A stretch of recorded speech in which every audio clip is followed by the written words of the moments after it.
శ్రీమాత్రే నమః. ఈరోజు దుర్గమ్మను గాయత్రి మాతగా అలంకరిస్తారు. నవరాత్రులలో రెండవ రోజున అమ్మవారు అయినటువంటి గాయత్రీదేవి యొక్క ఈ కథను విన్నవారికి బుద్ధి వికసిస్తుంది, అలాగే జ్ఞానం అమ్మవారు ప్రసాదిస్తుంది. కాబట్టి ఎంతో విశేషమైనటువంటి ఈ కథను విని అమ్మవారి యొక్క సంపూర్ణ అనుగ్రహాన్ని పొందండి. పూర్వం ఒకప్పుడు అర్ణుడు అనేటటువంటి బలవంతుడైనటువంటి రాక్షసుడు ఉండేవాడు. అతను దేవతలను ఎంతగానో ద్వేషిస్తూ ఉండేవాడు. దేవలోకాన్ని పూర్తిగా జయించాలి అనేటటువంటి కోరికతో 10,000 సంవత్సరాలు గంగా తీరంలో నిరాహార దీక్షతో గాయత్రి జపపరాయణుడై తీవ్రమైనటువంటి తపస్సును చేస్తాడు. తపోదీక్షలో ఉన్నటువంటి ఆ యొక్క అరుణుని శరీరం నుండి దుస్సహనమైనటువంటి అగ్ని వెలువడుతుంది. ఆ వేడిమికి లోకాలన్నీ కూడా తపించిపోతాయి. దేవతలు కలత చెంది బ్రహ్మదేవుణ్ణి శరణు వేడారు. బ్రహ్మదేవుడు అతనికి ప్రత్యక్షమై వరం కోరుకో అని అన్నాడు. అతను తనకసలు మృత్యువే లేనటువంటి జీవనం కావాలి అని కోరుకుంటాడు. ప్రకృతి ధర్మమైనటువంటి మరణం లేకుండా వరం ఇవ్వడం అసాధ్యం అని బ్రహ్మదేవుడు చెబుతాడు. ఇక అందుకు మరేదైనా వరం కోరుకో అని అంటాడు. అంతటా ఆ రాక్షసుడు చతురానన, మరణం అనివార్యం అయితే యుద్ధరంగంలో కానీ, శస్త్రాస్త్రాల చేత కానీ, స్త్రీ పురుషులలో ఎవరి చేత కానీ, 2 కాళ్ళు కలిగినటువంటి ప్రాణి చేత గాని, 4 కాళ్ళ గల జంతువు చేత గాని, పంచభూతాలలో ఏ ఒక్కదాని చేత గాని నాకసలు మరణమే లేకుండా వరాన్ని ఇవ్వమని కోరాడు. అందుకు బ్రహ్మ తదాస్తు అని అన్నాడు. బ్రహ్మ ఇచ్చినటువంటి వరగర్వంతో అరుణుడు రాక్షసగణంతో కలిసి దేవలోకాన్ని ఆక్రమించడానికి సంసిద్ధుడయ్యాడు. ముందుగా ఒక దూడను ఇంద్రుని వద్దకు పంపించి యుద్ధానికి సిద్ధపడమని కబురు చేశాడు. ఇంద్రుడు భయపడి బ్రహ్మ వద్దకు వెళ్లి మొరపెట్టుకున్నాడు. బ్రహ్మ అతన్ను వెంటబెట్టుకుని వైకుంఠానికి రాగా విష్ణువు బ్రహ్మేంద్రాదులతో కలిసి కైలాసానికి వెళ్ళాడు. ఇక ఎంతో ధ్యానముద్రలో ఉన్నటువంటి పరమేశ్వరుడు వారి యొక్క మొరను విని ఆ రాక్షసుడు గాయత్రి జపపరాయణుడని, అతను గాయత్రిని ఎప్పుడైతే మానివేస్తాడో, ఎప్పుడైతే మరిచిపోవడం చేస్తాడో తప్ప అప్పుడే అతన్ను వధించడం సాధ్యమవుతుంది. అంతేకాని అతను గాయత్రిని మానివేయకుండా జపిస్తూ ఉండడం వలన అతన్ని వధించడం సాధ్యం కాదని చెప్పి అందుకు తరుణోపాయం కోసం పరాశక్తిని ప్రార్థించవలసిందిగా సూచించాడు. ఇక బ్రహ్మేంద్రాది దేవతలు ఈశ్వరుని యొక్క సూచనానుసారం పరాశక్తిని ఆరాధించారు. మాయోపాయం చేత అరుణుని యొక్క గాయత్రి జపం మాన్పించడానికి తగినటువంటి ఆలోచన దేవగురువైనటువంటి బృహస్పతికి స్ఫురించింది. ఆ స్ఫురణ దేవి సంకల్పంగా గుర్తించి బృహస్పతి అరుణుని వద్దకు వెళ్ళాడు. వచ్చినటువంటి బృహస్పతిని చూసి అరుణుడు అతిథి సత్కారాలు చేసి, మునీంద్ర, నేను రాక్షసుడును కదా, మీరు దేవగురువులు, దేవతలు నాకు శత్రువులు, మరి మీతో నాకేంటి పని, మీ యొక్క రాకకు కారణం ఏమిటి అని అడిగాడు. అందుకు బృహస్పతి నవ్వి, రాక్షసరాజా, నీవిలా అనడం భావ్యం కాదు.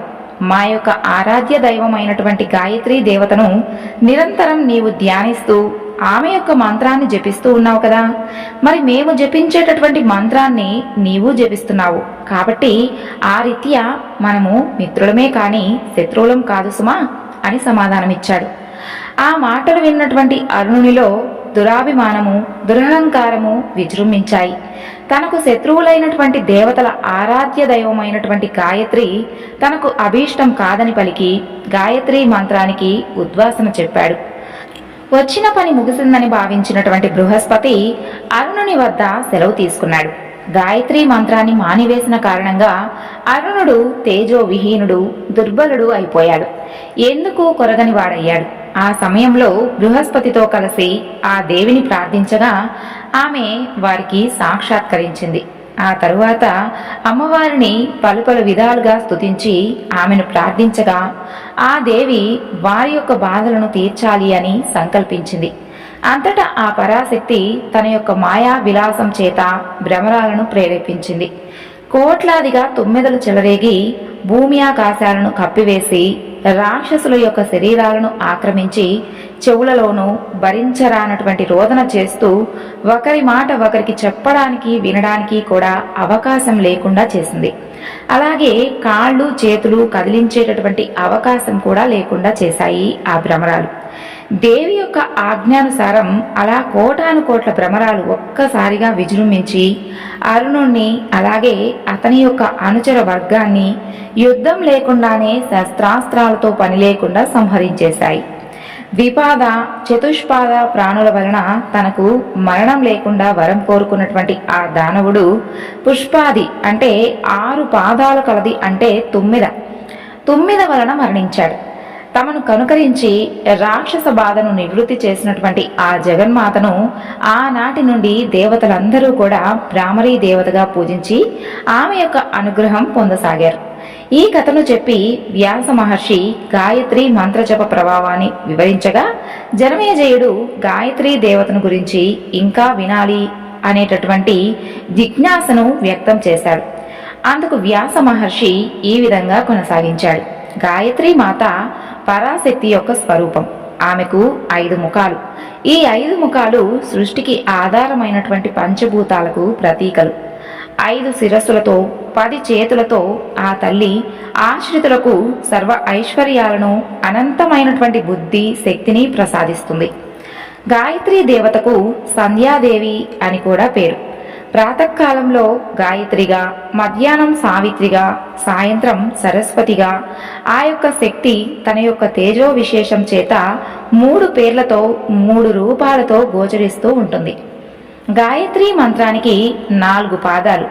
ఒక్కొక్క పాదంలోనూ 8 అక్షరాలు. మొదటి 3 పాదాలు ఋగ్య చుస్సామ వేదాల నుండి, 4వ పాదం అథర్వ వేదం నుండి ఉద్భవించాయి.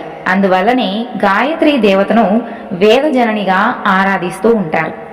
మొదటి 3 పాదాలలోనూ 24 అక్షరాలతో ఉన్నటువంటి మంత్రాన్ని ద్విజులు త్రిసంధ్యలలోనూ జపిస్తూ ఉంటారు.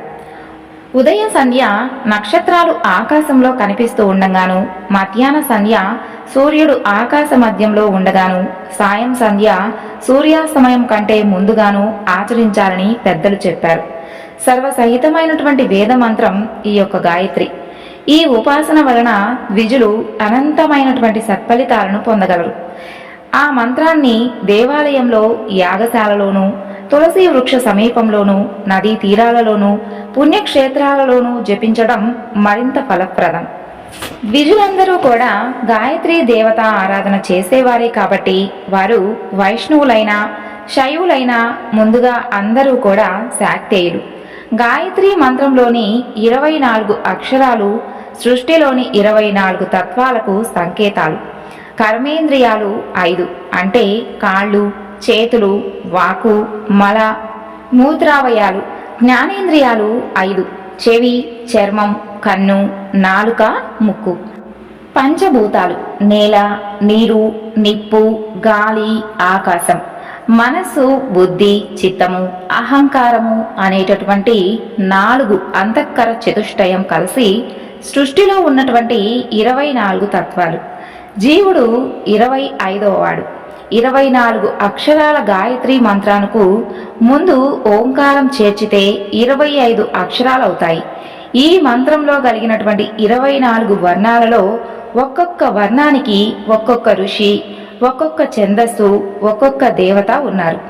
24 రంగులు, 24 శక్తులు, 24 ముద్రలు కలిగినటువంటి గాయత్రీ మంత్రానికి వేదోక్తమైనటువంటి సంప్రదాయాన్ని అనుసరించి కవచము, హృదయము, శక్తి, బీజము, కీలకము ఉన్నాయి.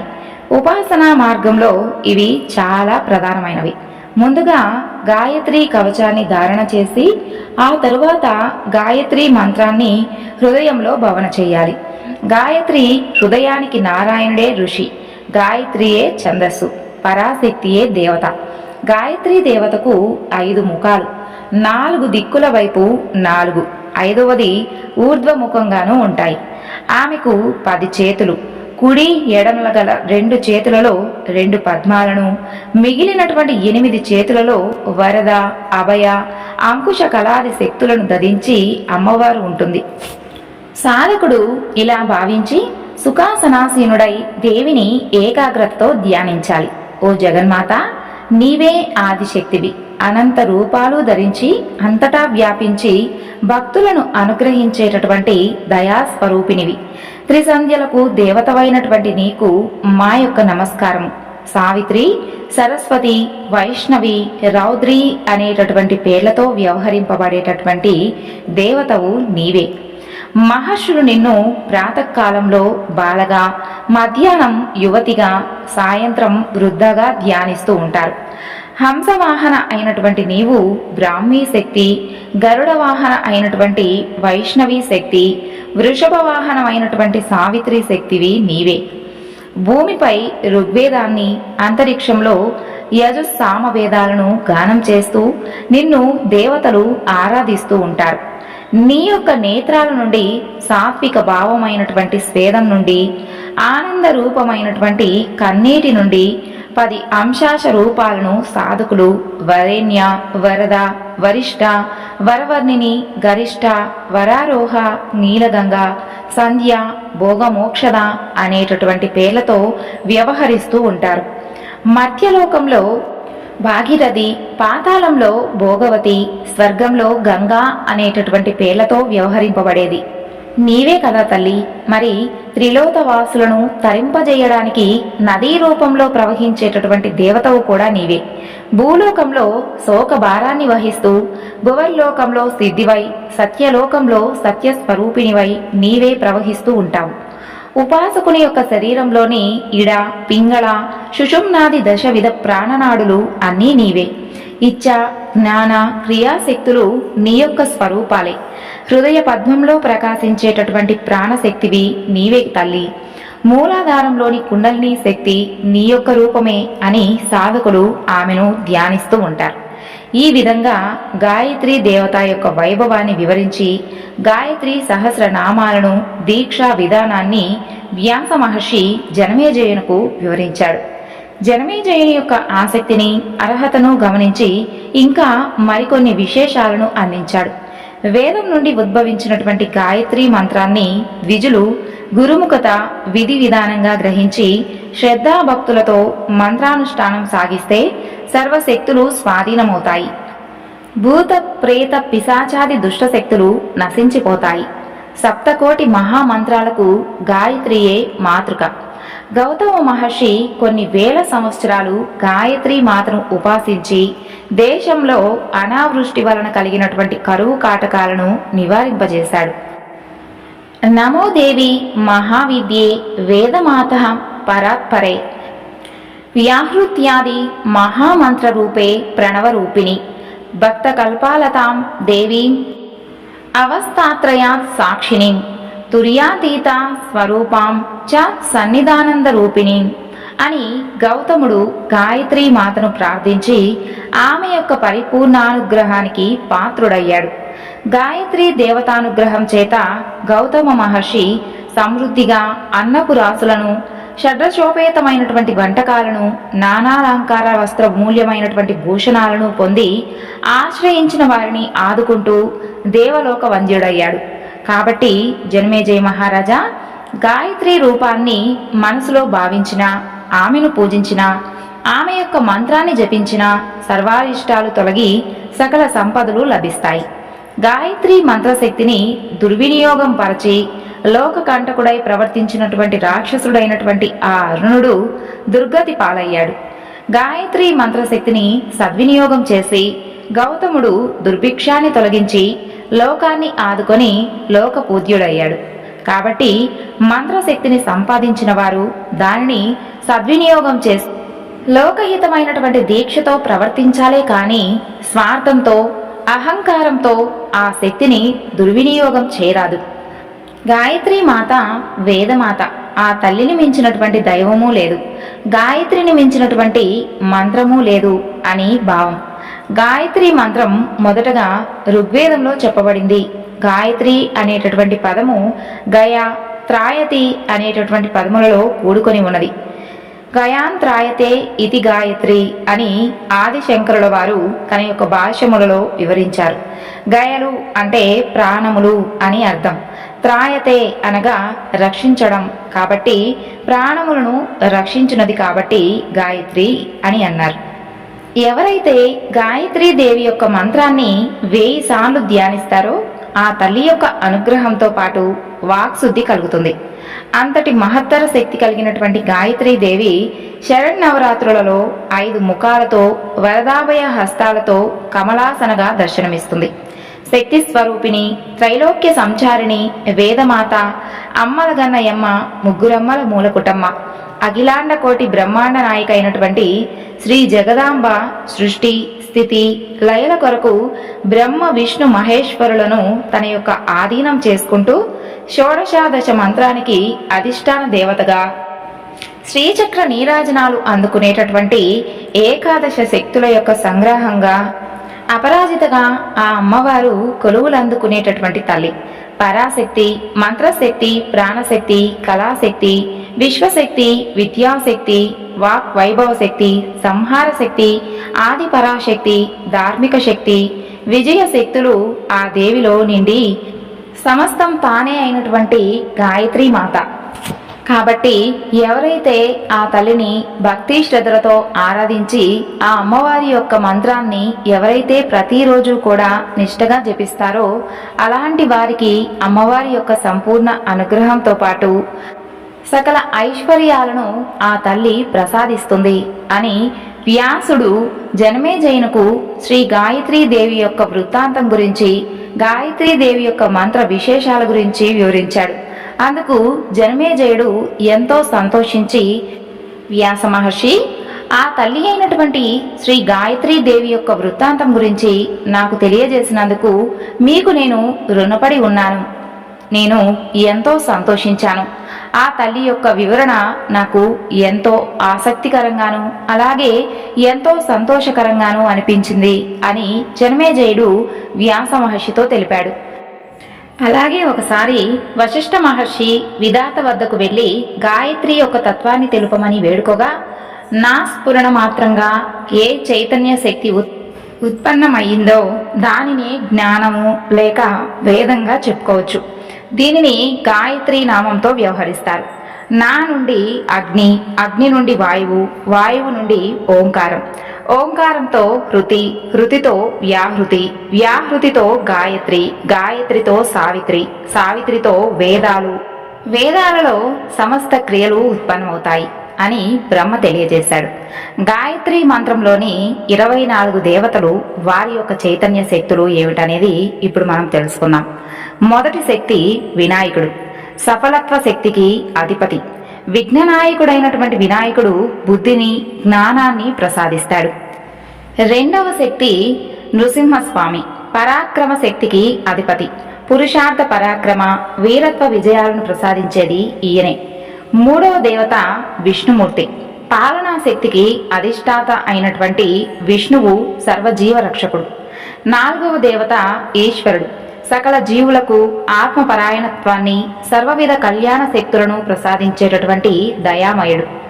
ఐదవ అవతారం శ్రీకృష్ణుడు, యోగ శక్తికి అధిష్టాత అయినటువంటి కృష్ణ భగవానుడు ప్రాణులకు కర్మయోగ ఆత్మనిష్టలను, వైరాగ్య జ్ఞాన సౌందర్యాదులను ప్రసాదిస్తాడు. ఆరవ అవతారం రాధాదేవి, ఈమె ప్రేమ శక్తికి అధిష్టాత్రి. భక్తులకు నిజమైనటువంటి ప్రేమ భావాన్ని కలుగజేసి అసూయ ద్వేషాభావాలకు దూరం చేస్తుంది. ఏడవ దేవత లక్ష్మీదేవి, ధన వైభవ శక్తులకు అధినేత్రి. సకల లోకానికి ఐశ్వర్యం, సంపద, పదవి, వైభవం, ధనం, యశస్సులను పుష్కలంగా అందిస్తుంది. ఎనిమిదవ దేవత అగ్నిదేవుడు, తేజోశక్తికి అధినేత అయినటువంటి ఈయన ప్రకాశం, శక్తి, తేజస్సు, శక్తి సామర్థ్యాలను ప్రసాదిస్తాడు. తొమ్మిదవ దేవతా శక్తి మహేంద్రుడు, రక్షాశక్తికి అధిష్టాత. అనారోగ్యాలు, శత్రుభయాలు, భూత ప్రేతాదుల నుండి రక్షిస్తాడు. పదవ దేవతా శక్తి సరస్వతి, విద్యాప్రదాత. జ్ఞానాన్ని, వివేకాన్ని, బుద్ధిని ప్రసాదిస్తుంది. 11వ దేవతా శక్తి దుర్గాదేవి, దమన శక్తికి అధిష్టాత్రి. అన్ని బాధలను తొలగించి శత్రువుల బారి నుండి కాపాడుతూ సకల ఐశ్వర్యాలను ప్రసాదిస్తుంది. 12వ దేవతా శక్తి ఆంజనేయుడు, నిష్ఠాశక్తికి ఉపకారి హనుమంతుడు. తన యొక్క భక్తులకు భక్తి, నిష్ఠ, కర్తవ్యపరాయణ తత్వాన్ని ఆయన ప్రసాదిస్తాడు. 13వ దేవతాశక్తి భూదేవి. ధారణాశక్తికి అధినేత్రి. సకల ప్రాణకోటికి క్షమాశీలత్వాన్ని, ధైర్యాన్ని, దృఢత్వాన్ని, నిరంతరత్వాన్ని ప్రసాదిస్తుంది. 14వ దేవతాశక్తి సూర్య భగవానుడు. ప్రాణశక్తికి అధిపతి. ఆరోగ్యాన్ని, సుదీర్ఘ జీవనాన్ని, ప్రాణశక్తికి వికాసాన్ని, తేజస్సును ప్రసాదిస్తాడు. 15వ దేవతాశక్తి శ్రీరాముడు. ధర్మం, శీలం, సౌమ్యత, మైత్రి, ధీరత్వం లాంటి గుణాలకు ప్రతీక. మర్యాదా శక్తికి అధిష్టాత ఈయన. 16వ దేవతాశక్తి సీతాదేవి. తపశ్శక్తి అధిష్టాత్రి. అనన్య భావాలలో భక్తులను తపోనిష్ఠులుగా తయారు చేసి ఆధ్యాత్మికోన్నత మార్గానికి ఈమె ప్రేరేపిస్తుంది. 17వ దేవతాశక్తి చంద్రుడు. శాంతి శక్తికి అధిష్టాత. చింత, శోకం, క్రోధం, మోహం, లోభం వంటి మానసిక వికారాలను అణిచివేసి శాంతిని ప్రసాదిస్తాడు. 18వ దేవతాశక్తి యముడు. కాలశక్త్యాధిష్టాత. మృత్యువునకు భయపడకుండా సకల జనులను సమాయత్తం చేసేవాడు. 19వ దేవతాశక్తి బ్రహ్మ. సకల సృష్టికి అధిష్టాత. 20వ దేవతాశక్తి వరుణుడు. భావుకత్వాన్ని, కోమలత్వాన్ని, దయాళుత్వాన్ని, ప్రసన్నతను, ఆనందాన్ని అందిస్తాడు. 21వ దేవతాశక్తి నారాయణుడు. ఆదర్శ శక్తికి అధిష్టాత. నిర్మలత్వాన్ని ప్రసాదిస్తాడు. 22వ దేవతాశక్తి హయగ్రీవుడు. సాహన శక్తికి అధిష్టాత. ఉత్సాహాన్ని, సాహసాన్ని ప్రసాదిస్తాడు. 23వ దేవతాశక్తి హంస. వివేక శక్తికి అధిష్టాత్రి. హంస క్షీర నిరవివేక జగత్ ప్రసాదిస్తుంది. 24వ దేవతాశక్తి తులసీమాత. సేవాశక్తికి అధిష్టాత్రి. ఆత్మశాంతి, దుఃఖ నివారణ వంటి ఫలాలను ఈ అమ్మ ప్రసాదిస్తుంది. ఈ విధంగా గాయత్రి మంత్రంలోని 24 దేవతలు, వారి యొక్క చైతన్య శక్తుల గురించి కూడా విన్నారు కదండి. ఆ అమ్మవారి యొక్క కృప, అలాగే ఆ అమ్మవారి యొక్క దీవెనలు మనపై ఎప్పుడు ఉండాలని మనస్ఫూర్తిగా కోరుకుంటూ ఈ వివరణ ఇంతటితో ముగిస్తున్నాను. సర్వం శ్రీ లలితార్పణమస్తు. స్వస్తి.